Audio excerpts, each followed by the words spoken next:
Hola, es impresionante saber cómo se mueve el Espíritu Santo dentro de las personas. ¿Te gustaría averiguarlo a ti? Pues quédate con nosotros. Comenzamos.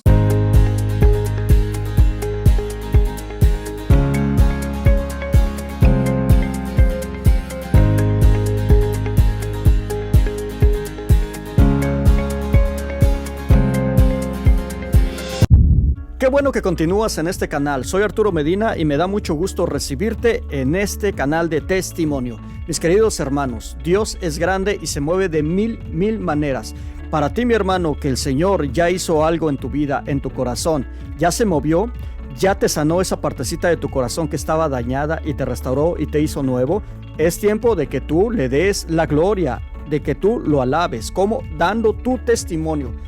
Da tu testimonio para que otros que están como tú estabas sean sanados también, sean restaurados y sean liberados para que estén como tú estás ahorita. Así que mis hermanos, ustedes que ya recibieron un milagro de Dios, den su testimonio. Aquí está el número abajo, mándame un mensaje o llámame y ¿sabes qué? Grabamos tu testimonio y lo damos a conocer a todo el mundo. Cuando tú grabas un testimonio en este canal es como si te pararas ahí en medio de este estadio que estás viendo aquí y predicaras, pero no te ves. Entonces, imagínate cuántas personas te van a oír y una de esas personas puede cambiar su vida por tu testimonio. Llámanos o mándanos un mensaje ahora mismo, ya no te me duermas, porque el Señor está esperando lo mejor de ti. Ahora te invito a que te pongas cómodo, que te pongas cómoda para que escuches este precioso testimonio. Adelante. Bonjour. Good morning. Y para los de habla española, buenos días. Yo quiero comenzar este tema con que todos ustedes digan buenos días en su propia lengua.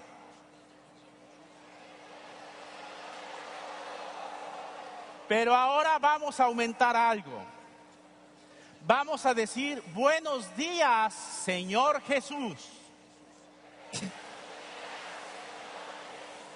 Saludamos a Jesús primeramente, no sé si ya lo habían saludado ustedes y le podemos decir todos juntos, buenos días, Señor Jesús. Y antes de comenzar este testimonio, yo quiero hacer algo junto con todos ustedes. Aquí en el altar tenemos la palabra de Dios.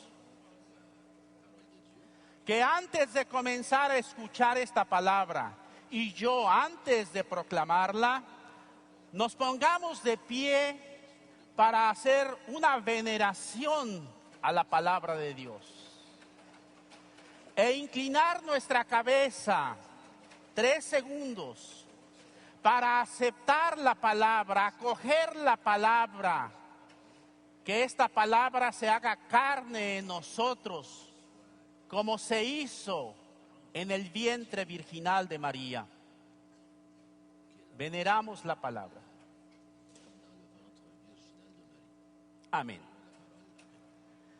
Y comenzamos este tema de esta mañana, que se pueden sentar y ciertamente todos los globos deben estar desinflados porque los vamos a usar después en otra forma.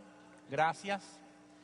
Voy a comenzar esta experiencia en la que quiero compartir lo que Dios ha hecho en mi vida, no tanto lo que yo he hecho por Él, al contrario, lo que Él ha hecho en mí para dar gloria a su nombre. Y quiero tomar el pasaje de los discípulos de Emaús que San Lucas narra de una forma tan bella, tan pintoresca y tan emotiva, porque en mi vida yo también recorrí este camino de Emaús.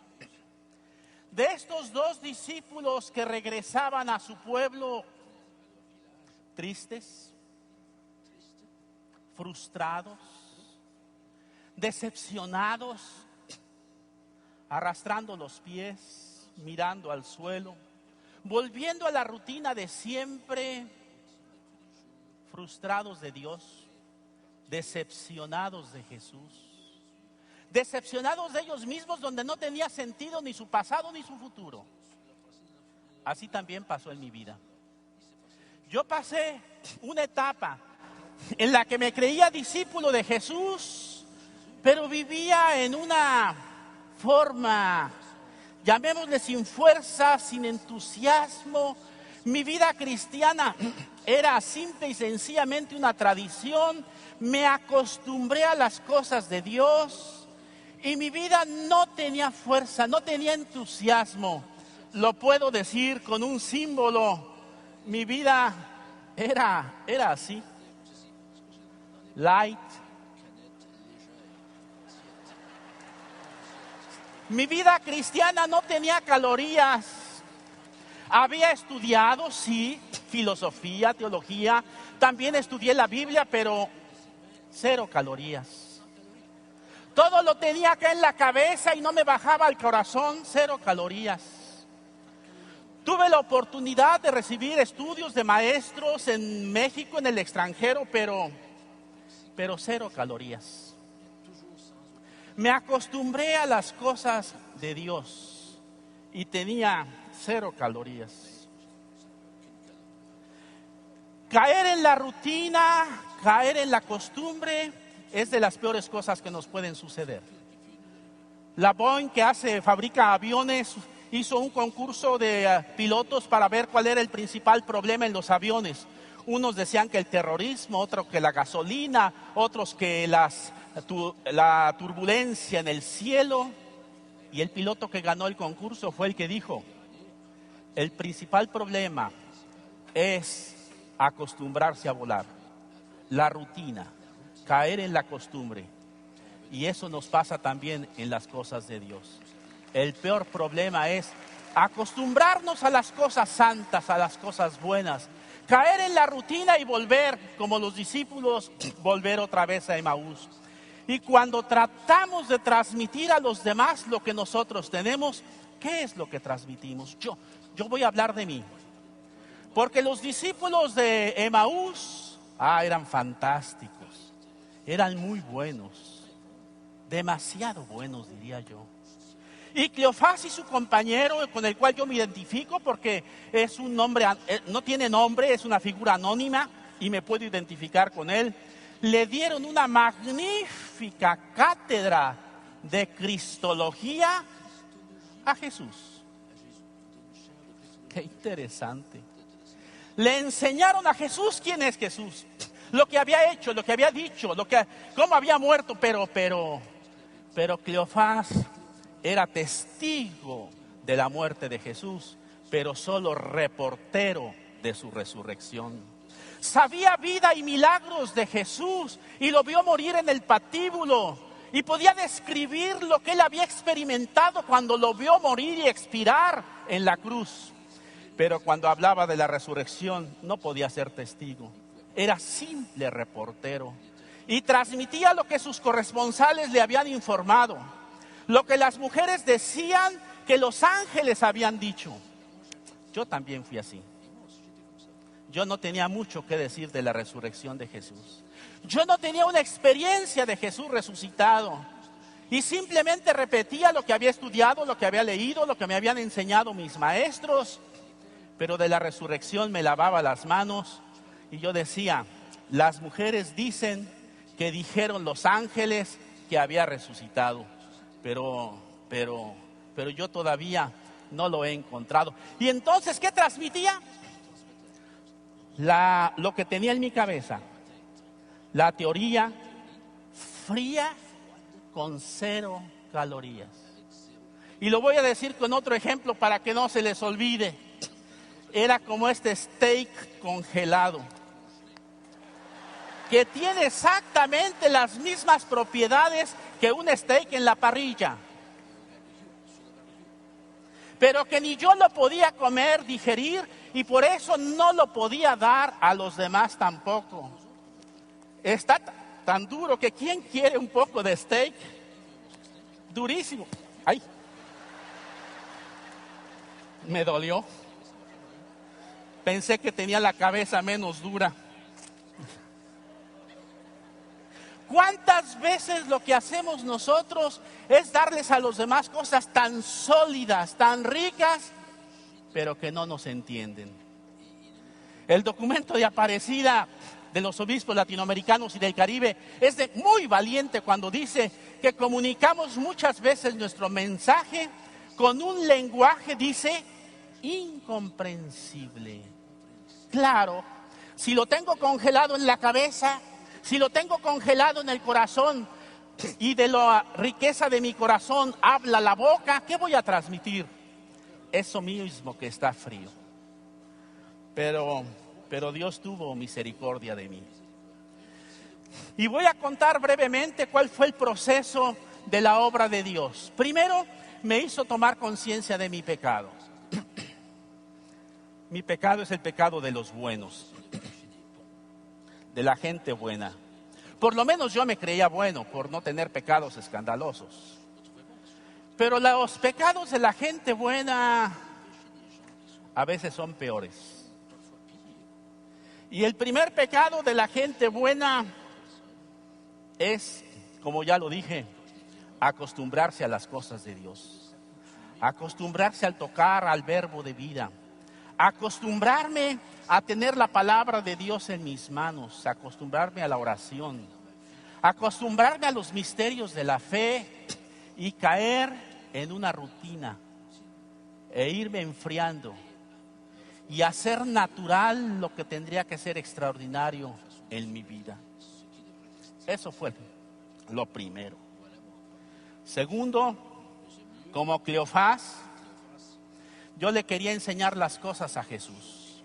Yo le quería enseñar a mi maestro, al maestro de maestros, las cosas como tienen que ser. Y saben, caí en el pecado de los buenos. Hablar más de Jesús que con Jesús. Somos maestros. Yo fui maestro maravilloso para hablar de Jesús. Pero qué poco hablaba con Jesús. Y menos escuchaba su palabra. La leía, claro, la estudiaba, hasta la enseñaba. Pero no llegaba al fondo de mi corazón. Dicen que la distancia más grande no es la que hay de Canadá a Australia, no. Las antípodas, no. La distancia más grande es la que hay de la cabeza al corazón. Que baje lo que esté en la cabeza a nuestro corazón. Y yo trataba de enseñarle a Jesús más que dejarme enseñar por su palabra. Y era la mayoría de las veces un simple reportero que simplemente repetía lo que los demás me habían dicho. Siguiente aspecto de mi situación de pecado, y vuelvo a repetirlo, del pecado de los buenos, era querer controlar a Dios. Querer manejar y manipular a Dios.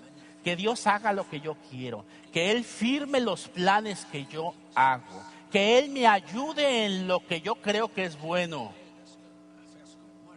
Lo voy a decir con un ejemplo.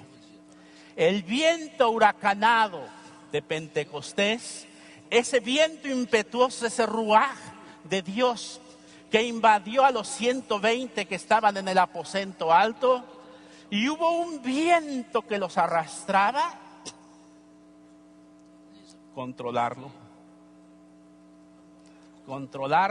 y transformarlo. Transformar el viento impetuoso en aire acondicionado.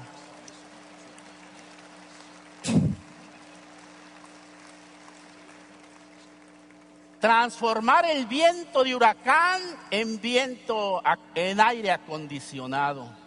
Para mi comodidad, que no disturbe, que no haya mucho cambio, que no cause problemas, para estar tranquilo, y soy yo el que manejo y que manipulo.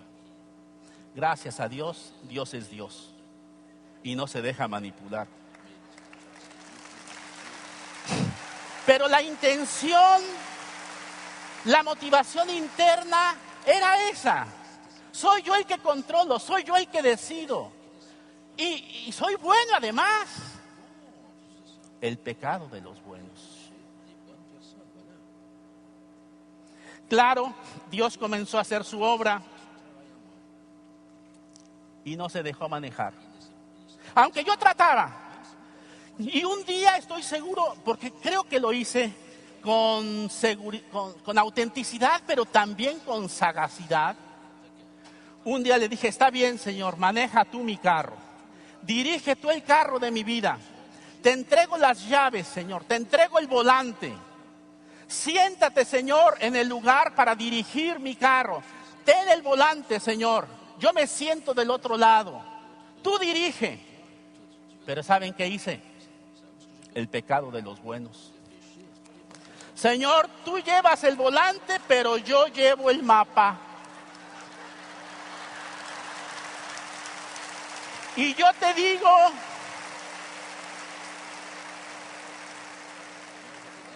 la gente buena me está entendiendo.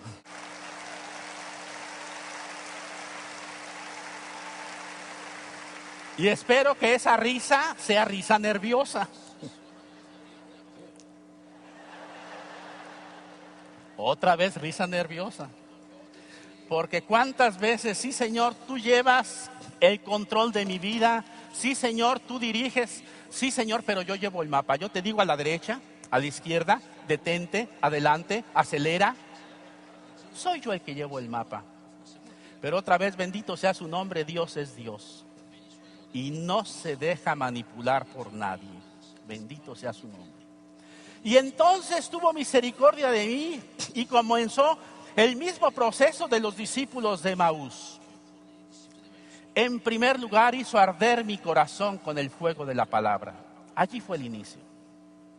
La Eucaristía, que tiene dos partes, la liturgia de la palabra y la liturgia eucarística, que Jesús celebró con los discípulos de Emaús durante el camino, enseñándoles las Escrituras, mostrándoles el plan de Dios, pero sobre todo haciendo arder el corazón con el fuego de la palabra. Eso fue lo que yo viví, para después transportarme a la casa y poder vivir la liturgia de la Eucaristía, con los ojos sanados, con el corazón abierto. Pero antes tuvo que encender el fuego de la parrilla y ese steak frío, congelado, en la parrilla se convirtió en un steak argentino, que comenzó a tirar humo por todos lados y la gente que pasaba olía, haciendo alusión a San Pablo, el suave olor de Cristo. Y comenzó a decir, allí hay fiesta, allí hay fiesta. Qué diferente era. Primero hizo arder su palabra en mi corazón. Y con su palabra fue como un colirio para sanar mis ojos que estaban cerrados. Aunque tal vez más que un colirio, una cirugía mayor. Yo necesitaba una cirugía mayor para que cayeran las escamas, las cataratas que me impedían reconocer, primero, que Dios es Dios. Y eso es una revelación, Solo el Espíritu Santo puede revelarte, o por lo menos acercarte al misterio de que Dios es Dios. Y la Eucaristía, presencia de Dios en medio de nosotros, también es un misterio. Por eso la Eucaristía de antier, con este rito oriental, fue tan bella. ¿Por qué? Porque nos aproximó al misterio de la Eucaristía. Que a veces somos tan sabios que queremos explicar todo lo de la Eucaristía y podríamos caer en el error de olvidar el misterio eucarístico que te envuelve, te acoge y te transporta a la dimensión misma de Dios. Amén. Eso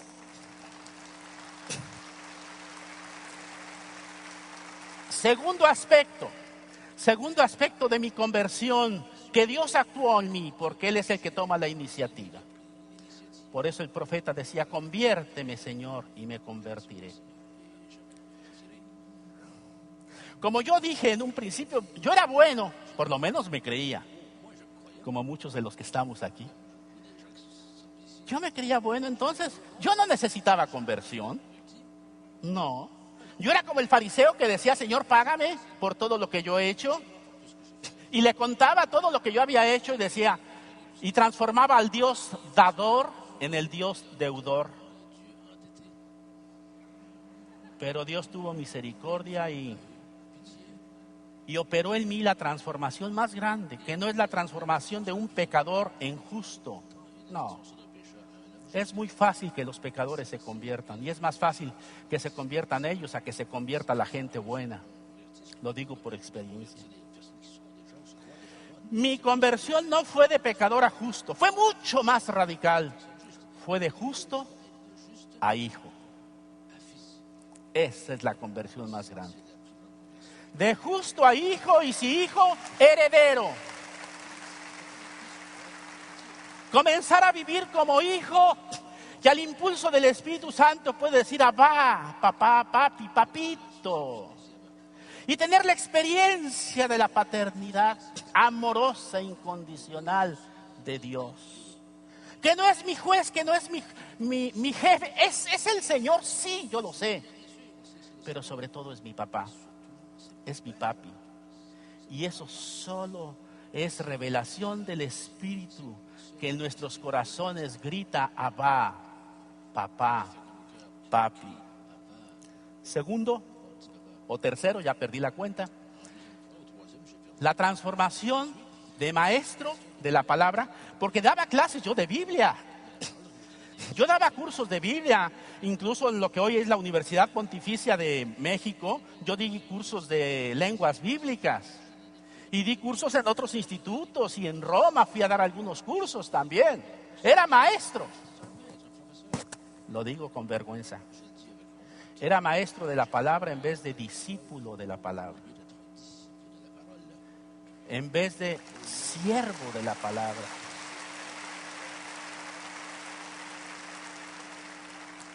Y esa fue la siguiente conversión. El cambiarme de maestro a siervo. Dejando a Dios ser Dios. Él me transformó. Y lo puedo decir citando al profeta. Me sedujiste, Señor, y me dejé seducir. Y me ganaste porque eres más fuerte que yo con tu palabra. Palabra de Dios. Ese fue. Y después regresamos a Jerusalén como los discípulos para dar testimonio. Y así nació la Escuela de Evangelización San Andrés, que lo digo rápidamente, ya son para formar nuevos evangelizadores para la nueva evangelización. Con 2,000 escuelas ya en 61 países. Con una visión, San Andrés, buscar Pedros que amen, que sirvan, prediquen a Jesús más y mejor que nosotros mismos. Y los hemos encontrado por todas partes. Aquí también, Señor. En Quebec. Escuela de evangelización que tiene una metodología activo-participativa dinámica para enseñar y para aprender y para enseñar a enseñar. Así nació la escuela de evangelización, pequeña como un grano de mostaza, pero que ha ido creciendo, buscando y encontrando Pedros. Y al final, ¿qué fue lo que pasó? Yo lo puedo sintetizar que gracias a Dios, Él me reveló y Él me regaló el don de entender una cosa, que ya la sabía yo acá. Ya la tenía yo acá. Pero que la palabra está inspirada por Dios. Que la Biblia está inspirada por Dios. Pero que también la Biblia expira Espíritu Santo. Lo digo sintetizado. El Espíritu Santo inspira la palabra y la palabra expira Espíritu Santo. Por eso, aquí sí deberían aplaudir.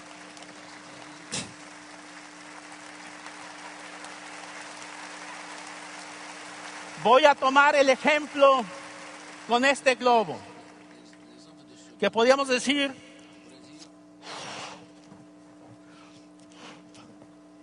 está lleno del viento, voy a decir, del ruaj de Dios. Así es la palabra de Dios. Llena, preñada de Espíritu Santo, como estaba María cuando se encarna la palabra de Dios en su seno virginal. La palabra de Dios está llena, embarazada de Espíritu Santo. Y el Espíritu Santo está en la palabra, dentro de la palabra, el ruaj de Dios. Pero también la palabra de Dios expira Espíritu Santo. También dice Efesios 1:13, los que escucharon la palabra de Dios fueron sellados con el Espíritu Santo. Los que escucharon la palabra de Dios fueron sellados con el Espíritu Santo. Palabra de Dios. Entonces esta palabra llena del ruaj, llena del viento del Espíritu, pero mi pecado fue que yo lo quería amarrar, que yo lo quería atar, que yo lo quería controlar y no dejaba que el viento del Espíritu sople como quiera, sin saber de dónde viene ni a dónde va, y dejar al Espíritu Santo ser Espíritu Santo, con el poder, la dinamis en la palabra que dice San Pablo, Romanos 1:16, es fuerza de Dios para la salvación de aquellos que creen. Si no lo amarramos, si no lo atamos, si renunciamos al control y nos dejamos controlar por Él, nos dejamos llevar por Él. Ahora sí pueden inflar su globo, los que tengan globo y los que quieran. Otros lo van a guardar, otros no lo van a querer inflar, pero bueno. Inflenlo. Y ahora ustedes van a tomar una decisión. O lo amarran queriéndolo controlar, o lo dejan que vaya por donde quiera. Tú lo puedes amarrar, tú lo puedes soltar, tú lo puedes guardar. Haz lo que quieras. Déjate arrastrar por ese Espíritu Santo en su palabra, que es espíritu y es vida, neuma kai zoe, y que el Espíritu Santo con toda su libertad, algunos no lo amarraron, algunos lo quieren seguir controlando. Está bien, yo también, yo los entiendo. Amén. Y termino. Señor Dios,